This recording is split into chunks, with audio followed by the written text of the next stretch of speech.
थी। आज 20 जुलाई 2022 के साकार मधुर महावाक्य हैं। आज की मधुर मुरली में बाबा बच्चों को विशेष रूप से याद का महत्व समझा रहे हैं। आप बच्चों को याद का चार्ट रखना है। याद का चार्ट निरंतर बढ़ता जाए। हाथों से काम करते बुद्धि से शिव बाबा को याद करना है। जैसे जो बांधेली बच्चियां हैं जिन्हें बंधन है, वो कितना शिव बाबा को याद करती हैं। उनके सामने बहुत विघ्न भी आते हैं, बहुत मार भी खाती हैं, फिर भी शिव बाबा की याद में रहती हैं और उनसे नष्टो मोहा बनती जाती हैं। बाबा कहते खुद को देह नहीं आत्मा समझो। देह तो जैसे मरी हुई है और मैं आत्मा अजर अमर अविनाशी हूँ। ऐसी बांधेली गोपिकाएं भविष्य में ऊंच पद पा लेती हैं। आप रूहानी सेना हो। आपका फर्ज है सबको रावण की जंजीरों से छुड़ाना। बाबा भी गुप्त है, सेना भी गुप्त है। आप गुप्त रूप से मददगार बनते हो। बाबा आकर सिखाते हैं कैसे इन विकारों पर जीत पानी है। बिना याद के आप रावण से मुक्त हो नहीं सकते।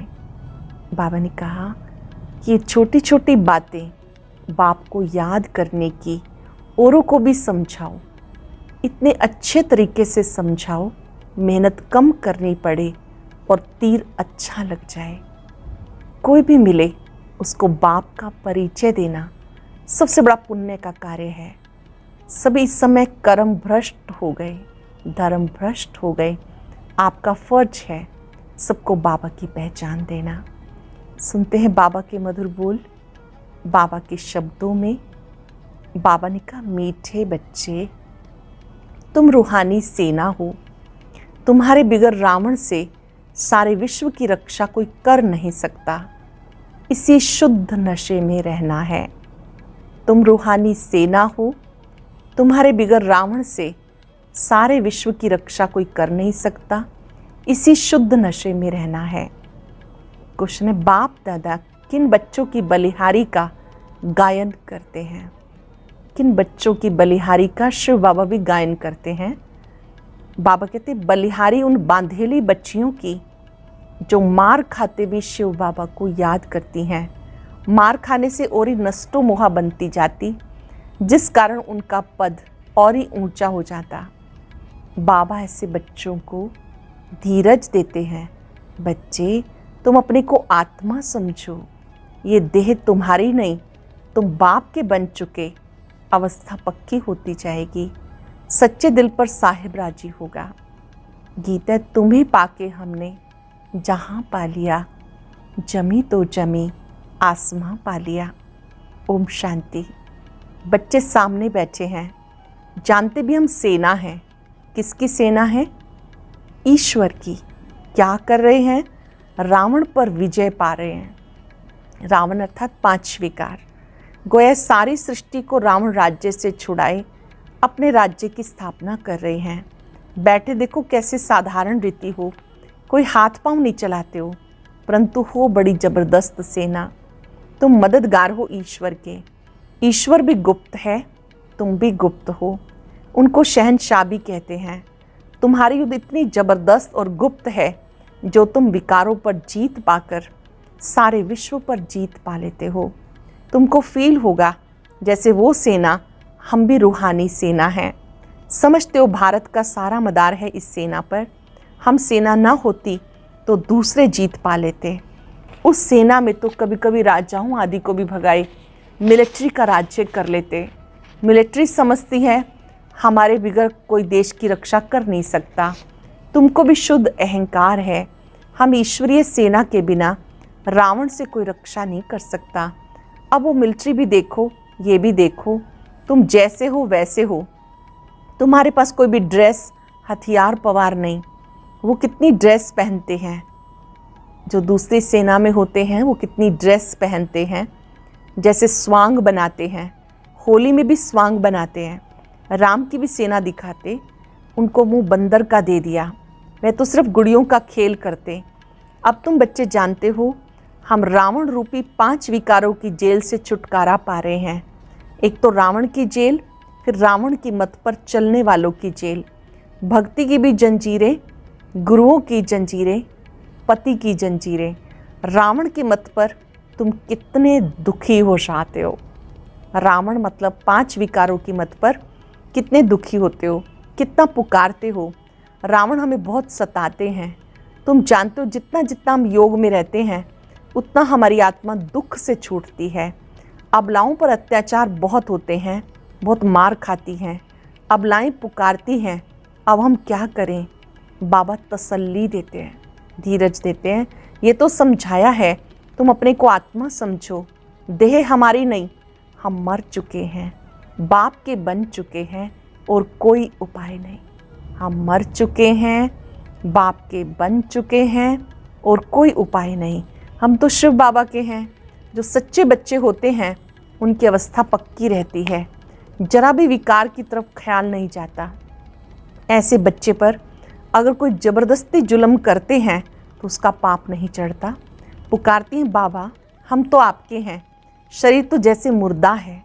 ऐसे निश्चय बुद्धि वाले जो हैं वो बड़ा ऊंच पद पा लेते अगर सच्ची दिल है तो। ऐसे सच्ची दिल पर ज़रूर साहिब राजी होगा। यहाँ भी बच्चियाँ इतना याद नहीं करती जितना जो मार खाती हैं वो याद करती हैं। बाबा के पास पुकार आती है, बंधन है, बाबा बंधन से छुड़ाओ। जो छूटे हुए बंधन मुक्त हैं वो भी इतना याद नहीं करते जितना बांधेलियाँ याद करती हैं। शिव बाबा की याद से बेड़ा पार होता है। कोई कहते बाबा हमें मुरली भी पढ़ने नहीं देते। अरे तुम बाप को याद करती रहो। मुरली में भी रोज़ यही समझाया जाता। मूल बात है याद का चार्ट रखो। हम बाबा को कितना समय याद करते हैं। ये बांधेलियाँ बहुत याद करती हैं। मेहनत बहुतों से होती नहीं, घड़ी घड़ी याद भूल जाती है। बांधेली बच्चियाँ मार खाते खाते और एक जास्ती याद करती हैं। बलिहारी उन अबलाओं की है जो मार खाते भी याद करती हैं। बाबा कहते तुम अपने को आत्मा समझ, मुझ बाप को याद करती रहो। जितना जास्ती मारेंगे तुम और ही नष्टोमुआ होती जाएंगे। मार भी अच्छा पद दिला देती है। बाबा को ऐसी बच्चियाँ याद पड़ती हैं। हाँ, कोई बहुत अच्छे महारथी भी हैं जो बहुतों की सर्विस करते हैं, योगी बनाते हैं। योग की बहुत महिमा है। किसी को भी योगी बना देना, योग करना सिखा देना बहुत बड़ी सेवा है। तुमको तो सब पर तरस खाना है। तुम बच्चे गीता को रेफ़र करते हो, उनकी बुद्धि में सिर्फ ये है कृष्ण भगवान ने राजयोग सिखाया। तुम कहते हो परम पिता परमात्मा ने राजयोग सिखाया। ये सिद्ध करने के लिए तुम पूछते हो परम पिता परमात्मा से तुम्हारा क्या संबंध है।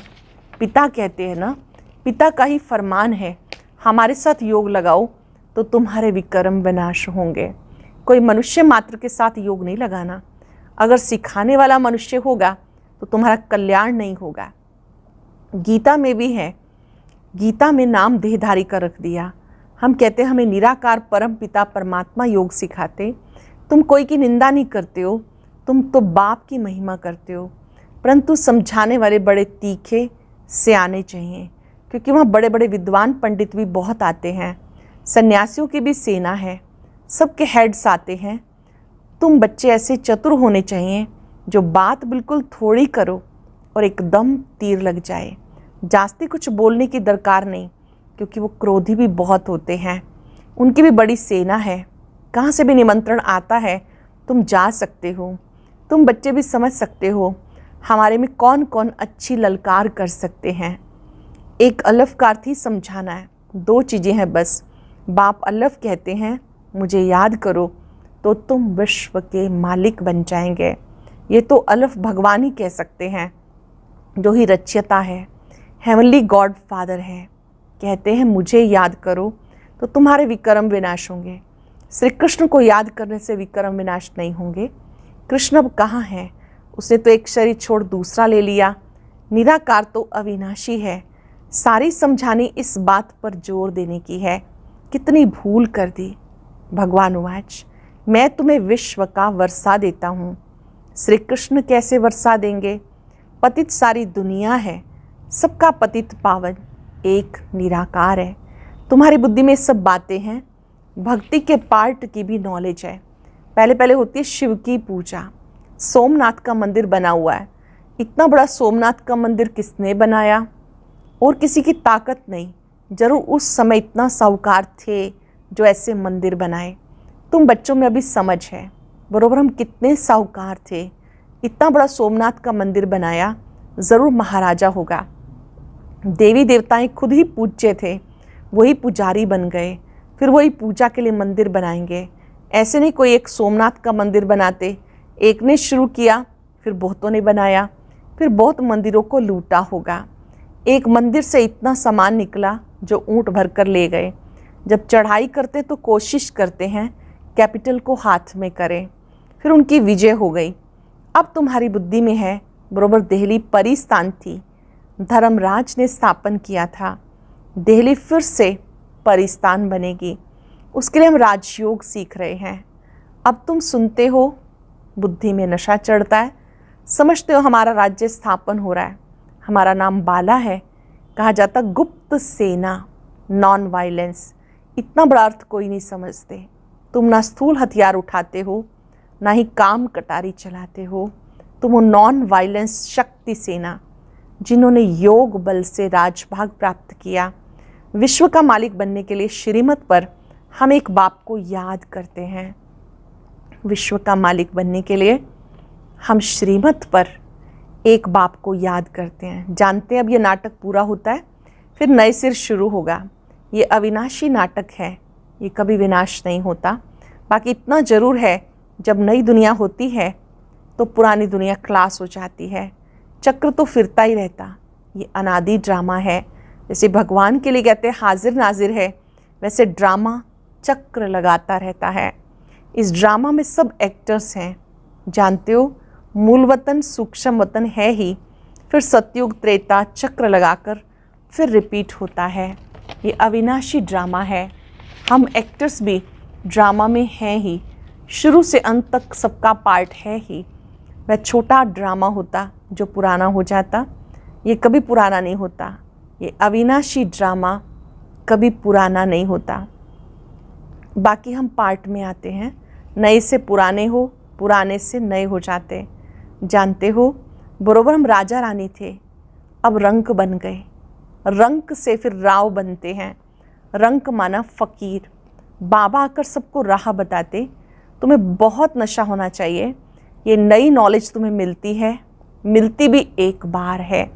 ये समझते हो ना, हम डायरेक्शन अनुसार इस सृष्टि पर अपनी बादशाही स्थापन कर रहे हैं। बाबा कहते हैं मुझे याद करो, बादशाही को याद करो। हाँ, बाकी ये सितम तो होंगे ही। ये सितम भी कर्म भोग हैं। पुरुष स्त्री को मारता है, ऐसे कोई मार सकता है क्या? तुमने भी उसको मारा होगा। वही हिसाब किताब चुकतू हो रहा है। ये सब कर्मों का हिसाब किताब है। अब तुम श्रीमत पर कर्म कर रहे हो। अब कोई भ्रष्ट कर्म नहीं करना। सबसे श्रेष्ठ कर्म है सबको बाप का परिचय देना। बाप का फरमान मिला है, मामेकम याद करो। सभी बाबा को भूले हुए हैं, शिव की पूजा करते हैं, जानते कुछ नहीं। अमरनाथ पर बड़ा लिंग बना दिया। इतना बड़ा बाप का रूप है क्या? कुछ भी समझते नहीं। अब तुम बच्चे इन बातों को यथार्थ रीति समझते हो। अच्छा, मीठे मीठे सिक्किलते बच्चों प्रति माता पिता बाप दादा का याद प्यार गुड मॉर्निंग। रूहानी बाप की रूहानी बच्चों को नमस्ते। रूहानी बच्चों की रूहानी बाप दादा को नमस्ते, गुड मॉर्निंग। शुक्रिया बाबा, शुक्रिया। धारणा के लिए सार। श्रीमत पर सदा श्रेष्ठ कर्म करने हैं। कोई भी भ्रष्ट कर्म ना हो, इसका ध्यान रखना है। बहुतों को योगी बनाने की सेवा करनी है, सच्ची दिल रखनी है। शरीर तो जैसे मुर्दा है, इसका अभिमान छोड़ देना है। ये शरीर तो जैसे मुर्दा है, इसका अभिमान छोड़ देना है। पूरा पूरा नष्टो मोहा बनना है। वरदान है कल्प कल्प के विजय की नूंद को स्मृति में रख, सदा निश्चिंत रहने वाले निश्चय बुद्धि विजयी भाव। कल्प कल्प के विजय की नूंद को स्मृति में रख सदा निश्चिंत रहने वाले निश्चय बुद्धि विजयी भव। निश्चय बुद्धि बच्चे व्यवहार व परमार्थ के हर कार्य में सदा विजय की अनुभूति करते हैं। भले कैसा भी साधारण कर्म हो, लेकिन उन्हें विजय का अधिकार अवश्य प्राप्त होता है। कोई भी कार्य में स्वयं से दिल शिकस्त नहीं होते, क्योंकि निश्चय है कल्प कल्प के हम विजयी हैं। जिसका मददगार स्वयं भगवान है, उसकी विजय नहीं होगी तो किसकी होगी? जिसका मददगार स्वयं भगवान है, उसकी विजय नहीं होगी तो किसकी होगी? इस भावी को कोई टाल नहीं सकता। ये निश्चय और नशा निश्चिंत बना देता है। कल्प कल्प की जिन्हें स्मृति है, मददगार बाबा की स्मृति है, तो ये स्मृति सदा निश्चिंत बना देती है। श्लोक ने सदा खुशी की खुराक द्वारा तंदुरुस्त, खुशी के खजाने से संपन्न, खुशनुमा बनो। सदा खुशी की खुराक द्वारा तंदुरुस्त, खुशी के खजाने से संपन्न, खुशनुमा बनो। आज हम याद रखेंगे, मैं कल्प कल्प की विजयी आत्मा हूँ, निश्चिंत आत्मा हूँ। अपने मस्तक में विजय श्री का तिलक चमकता हुआ देखें। उसकी चमक दूर दूर तक फैल रही है। स्वयं भगवान मेरा मददगार है। मेरी जीत पूर्व निश्चित है। जिसका साथी स्वयं सर्वशक्तिवान है, विजय श्री सदा उनके साथ है। परमात्मा शक्तियों को निरंतर अपने ऊपर आता देखें। मैं निश्चय बुद्धि, निश्चिंत आत्मा हूँ। शुक्रिया बाबा, शुक्रिया। ओम शांति शांति।